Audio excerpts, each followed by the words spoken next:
Lift the arm off the windshield so the arm stays in the upright position.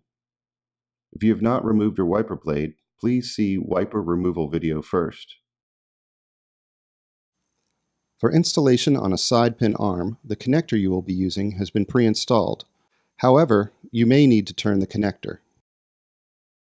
There are two holes on the side of the connector, one for a small 3/16 pin arm and one for a large 1/4 pin arm.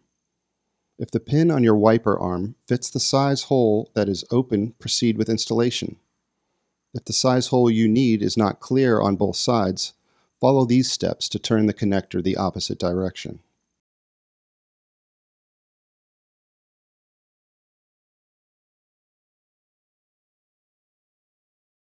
Rotate the connector upside down and push down until it releases. Slide the connector out from the blade. Position the connector the opposite direction. Do not flip upside down.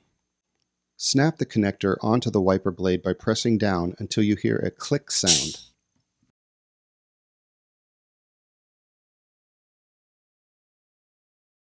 Once your connector is in position with the correct hole open, follow these steps for quick and easy installation. Rotate the connector into a vertical position until the round end is facing down. Insert the pin into the small hole on the blade connector.